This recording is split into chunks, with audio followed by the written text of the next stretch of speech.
Hospitality in Homer's time was well shown through long travels, such as Odysseus's in the Odyssey. Many factors play a part in why hospitality was more prevalent in those times.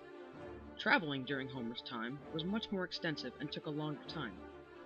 This is because there were less advanced methods of transportation, like sailing or walking, compared to the flying and driving offered today. Because of this, more nights were spent away when traveling, and there were no inns or hotels to stay in. Even if there were, traveling parties could probably not afford to pay for every night that they were gone. Because of this, travelers had to rely on the hospitality of others for food, shelter, and protection. This is an important value for the Greeks because they would want to have hospitality if they were ever on a journey, so they provided for others. Another possible reason for this hospitality was the fact that there were no nations that would allow travelers to enter their territory safely.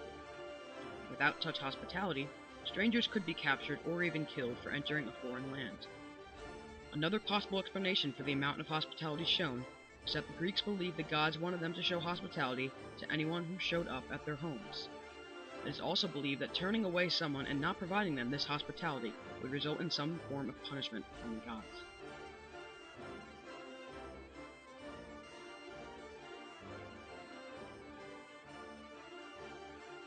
When Odysseus returns from his long journey from Troy, Penelope doesn't recognize him and doesn't believe it's him.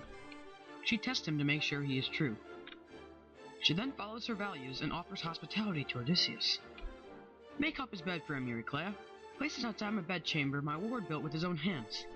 Pile the big bed with fleeces, rugs, and sheets of the purest linen. Penelope still isn't fully convinced it's him, but she offers him a place to stay anyway.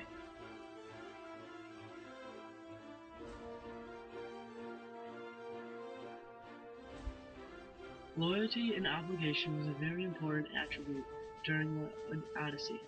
It is shown by many people, including Penelope and Odysseus. This was very important because it showed how faithful and willing people are to others and towards each other. For the case of Penelope and Odysseus, they both had the chance to cheat on each other and be unfaithful towards each other, but they didn't let it get to them and stayed obligated towards their family and marriage. Penelope especially was tempted by many men. Many suitors in Ithaca were certain that Odysseus was dead, so they sought out after Penelope to be their wife. She never gave in to the pressure, even for 20 years. She stayed loyal to Odysseus, even though she didn't know that he was alive. Odysseus also had situations where he could cheat on Penelope. Odysseus was the desired partner of Circe of Aegea and the lovely goddess Calypso, but he knew when he would get home to Ithaca, so he never gave in to their seducing. He remained faithful and obligated to his love for Penelope and their son.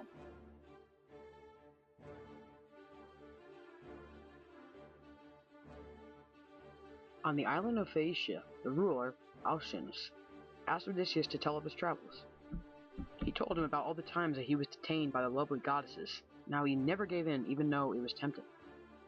I have been detained long by Calypso, loveliest among goddesses, as Circe of Aegea, the enchantress, desired me in her hall, but in my heart I never gave consent. This just shows how loyal and obligated Odysseus was to his family.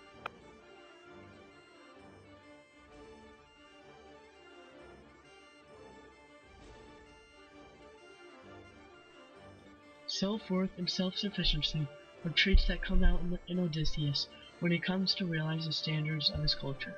Odysseus is favored by gods, but is also respected by the mortals due to his moral values.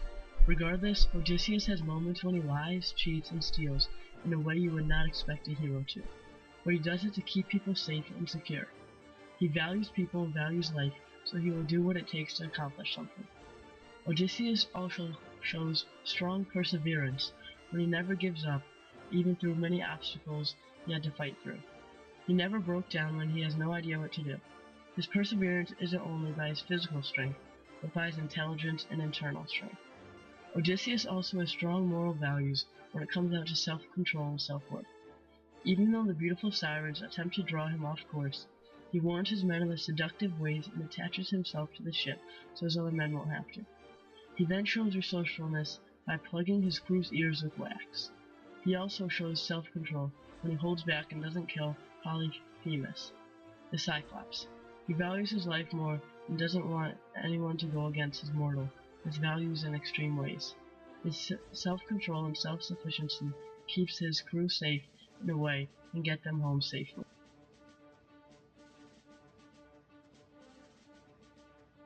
Part of self-worth is to go on a journey to strange places in order to gain wisdom and go home with new insights. Part of that journey is to be self-sufficient, resourceful, and be able to adapt to tough situations. The journey home for Odysseus from Troy was his journey to wisdom and self-worth. A major time when Odysseus expressed this was when he offered to have himself tied to the mast of a ship and take the wrath of the sirens. Therefore, you are to tie me up, tight as a splint.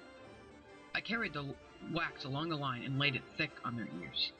This shows how resourceful Odysseus is and how he wants to achieve self-worth.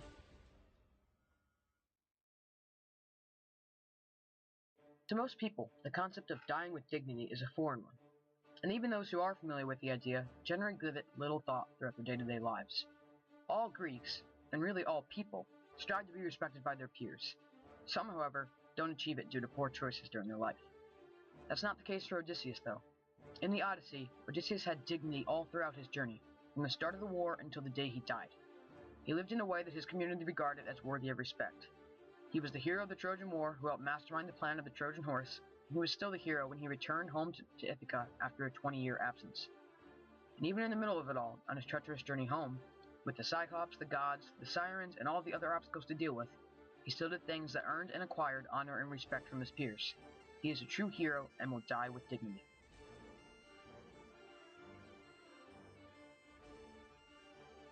Odysseus is a perfect example of someone who is dignified. He was a quick thinker and would never leave anyone behind if he could help it. I tied them silently together, twining cords of willow from the ogre's bed, then slung a man under each middle one to ride 3 safely. This refers to when Odysseus tied his men under the Cyclops' sheep to escape the cave. He knew that the blind Cyclops would let the sheep pass through the massive tonnage of the door. That was a brilliant plan that saved his remaining crew's lives. His crews recognized that and respected him for it. He was also a hero on the island of the Lotus Eaters. I drove them, all 3 whaling, to the ships, tied them down under their rowing punches, and called the rest. Odysseus could have left the entranced man behind, but he used his energy to make sure no man was left behind. That too deserves the respect of his peers.